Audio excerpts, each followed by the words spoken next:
Hello, இது நான் உங்கள் ஆஸ்ட்ரோ தமிழன். இந்த வீடியோவில் நம்ம நாசாவுடைய ஆர்டிமஸ் 2 மூன் மிஷனை பற்றி தான் பார்க்க போகிறோம். கிட்டத்தட்ட மனிதர்கள் நிலாவுக்கு போய் 60 ஆண்டுகள் ஆகுது.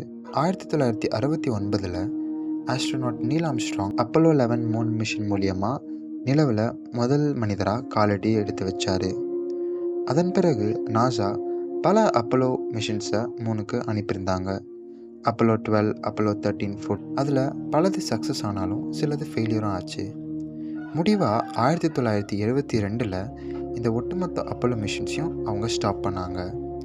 ஸ்டாப் பண்ணதுக்கான ரீசன்ஸை அவங்க என்ன சொல்கிறாங்க அப்படின்னா, இந்த அப்போலோ மிஷன்ஸை செயல்படுத்துறதுக்கு நிறைய பொருட்செலவும் பொருளாதார செலவும் ஆகிறதுனால இந்த அப்போலோ மிஷன்ஸை பண்ணுற செலவுகளில் பல ஸ்பேஸ் மிஷன்ஸை பண்ணலாம் அப்படின்றதுனால அவங்க அந்த ஸ்பேஸ் மிஷன்ஸை ஃபோக்கஸ் பண்ண ஆரம்பித்தாங்க. 1972 இதை ஒட்டுமொத்தமாக நிறுத்தினாங்க. இப்போது 60 வருஷங்கள் கழித்து நாசா மறுபடியும் நிலாவுக்கு மனிதர்களை அனுப்ப திட்டமிட்டிருக்காங்க. அதில் ஆர்டிமஸ் 1 அப்படின்றத 2022 லான்ச் பண்ணியிருந்தாங்க.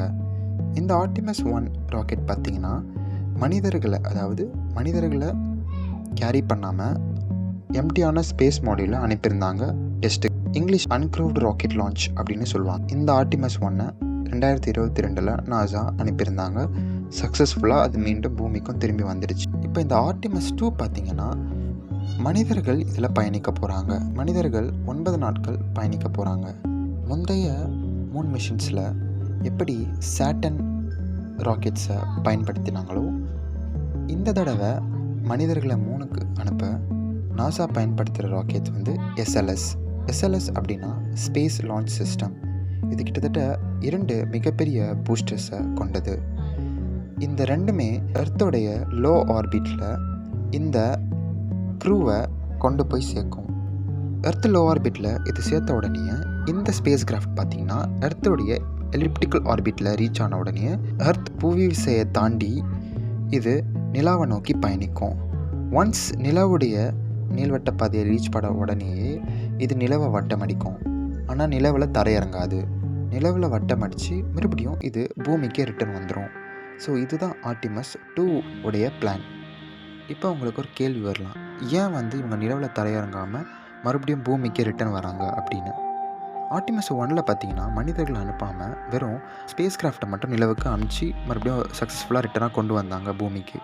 ஆர்டிமஸ் 2 மனிதர்களை அனுப்பி அவங்க நீள்வட்ட பாதையை கம்ப்ளீட் பண்ணிட்ட பிறகு, ஆர்பிட் ட்ரஜெக்டரியை கம்ப்ளீட் பண்ண பிறகு மறுபடியும் அர்த்துக்கு இது வரும். ஸோ இதில் அவங்க என்னென்ன டெஸ்ட் பண்ணுவாங்க, இந்த 9 நாட்களில் ஆஸ்ட்ரோநாட்ஸ் எப்படி அவங்களுடைய டே டு டே ஆக்டிவிட்டீஸை எப்படி சரியாக பயன்படுத்துகிறாங்க, இதில் அவங்களுக்கு ஏதாவது பிரச்சனை வருதா அப்படின்னு டெஸ்ட் பண்ணுவாங்க. அது மட்டும் இல்லாமல் இந்த ஸ்பேஸ் கிராஃப்ட் டாக்கிங் சரியாக இருக்கா, அதாவது ஒரு ஸ்பேஸ் கிராஃப்ட்டும் இன்னொரு ஸ்பேஸ் கிராஃப்ட்டும் போய் இணையிறத டாக்கிங்னு சொல்லுவோம். இந்த டாக்கிங் சரியாக இருக்கா, ரேடியேஷன்ஸோடைய எஃபெக்ட்ஸ் எப்படி இருக்குது, கம்யூனிகேஷன் கரெக்டாக இருக்கா, அப்புறம் இவங்களுடைய உணவு அது அவங்களுக்கு சரியாக இருக்கா, உணவு பழக்கங்கள் எப்படி இருக்குது, பாத்ரூம் அவங்க எப்படி யூஸ் பண்ணுறாங்க, எப்படி தூங்குறாங்க, எப்படி இந்த 9 நாட்களில் நிலவுக்கு போகிற இந்த ஒரு பாதையில் அவங்க எப்படி தங்களுடைய டே டு டே ஆக்டிவிட்டீஸை மேற்கொள்கிறாங்க விஞ்ஞானிகள் கவனிப்பாங்க இந்த 9 நாட்கள்.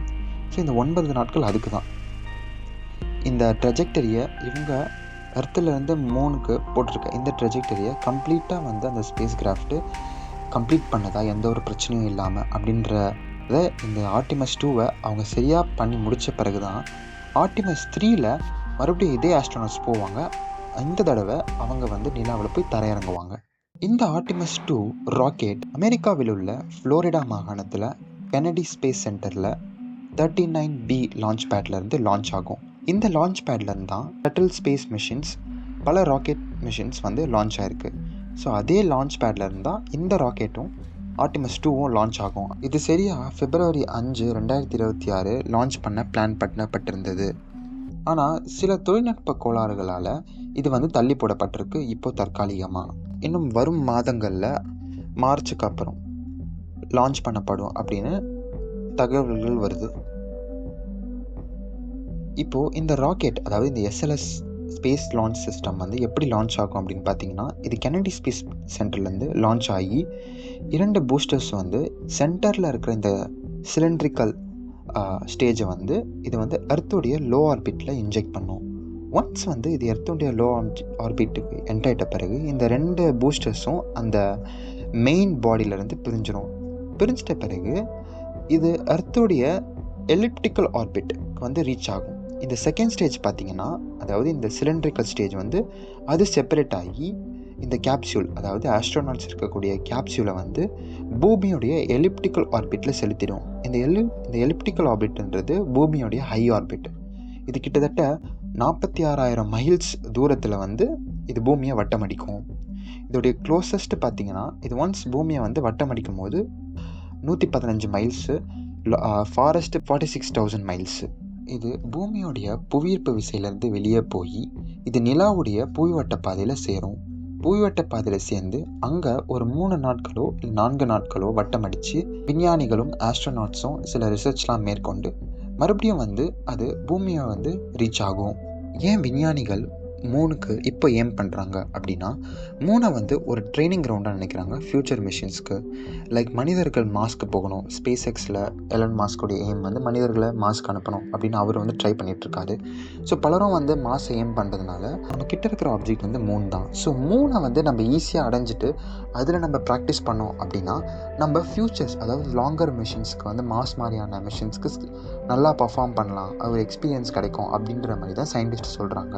ஃபார் எக்ஸாம்பிள், ஒரு கிரிக்கெட்டில் வந்து ஒரு பேட்ஸ்மேன் நல்லா ஆடணும் அப்படின்னா நெட்ஸில் நல்லா ப்ராக்டிஸ் எடுத்துகிட்டு, ரெண்டுமே ஒரே பிச்சுன்னு சொல்ல முடியாது, ஆனால் ரெண்டுமே ஒரு சிமிலரான ஒரு கேமை வந்து ஒரு எக்ஸ்பீரியன்ஸை கொடுக்குன்றதுனால தான் அவங்க அப்படி ப்ராக்டிஸ் பண்ணுறாங்க. ஸோ அந்த மாதிரி சயின்டிஸ்ட்டும் வந்து பார்த்திங்கன்னா மூணை ரீச் பண்ணி மூணை வந்து ஒரு ட்ரைனிங் கிரவுண்டாக வச்சு அங்கேருந்து வந்து மாஸ்க்கு போகிறது இன்னும் ஈஸியாக இருக்கும்.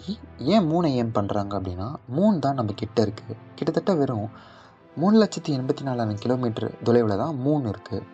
ஸோ மூணுன்றது நமக்கு ஒரு சிறிய மற்றும் ரொம்ப நெருங்கிய ஆப்ஜெக்ட்ன்றதுனால முதல்ல அங்கே போகிறாங்க. இது ஒரு காரணமாக இருந்தாலும் ஒரு முக்கியமான காரணமும் இருக்குது. ஏன்னா one of the greatest discovery, 3 water molecules இருக்கிறத கண்டுபிடிச்சிருக்காங்க. வாட்டருடைய வேதியியல் மூலக்கூறுகளில் வந்து மூணுடைய போல் சைடில் வந்து கண்டுபிடிச்சிருக்கிறதுனால வாட்டர் இருந்தால் அங்கே லைஃப்பும் இருக்கும் சயின்டிஸ்ட் வந்து நம்புகிறாங்க. ஸோ மூணை வந்து ஒரு பேஸாக வச்சு அதுக்கப்புறம் ஃப்யூச்சரில் தொலைவில் இருக்கிற ஆப்ஜெக்ட்ஸில் மனிதர்களை அனுப்பலாம் அப்படின்னு நாசா நம்புறதுனால இப்போ மூணை வந்து ஃபோக்கஸ் பண்ண ஆரம்பிச்சிருக்காங்க. இவ்வளவுதான் இந்த வீடியோடைய பார்ட் 1. இந்த வீடியோட பார்ட் 2 வேணும்னா கண்டிப்பாக நம்ம சேனலை நீங்கள் சப்ஸ்கிரைப் பண்ணுங்கள். நம்ம சேனலை சப்ஸ்கிரைப் பண்ணிங்கன்னா பார்ட் 2 உங்களுக்கு பெல் ஐக்கானோ நோட்டிஃபிகேஷனில் வரும். தொடர்ந்து space videos, science videos, technology தெரிஞ்சுக்க ஆஸ்ட்ரோ தமிழ்னு சப்ஸ்கிரைப் பண்ணுங்கள்.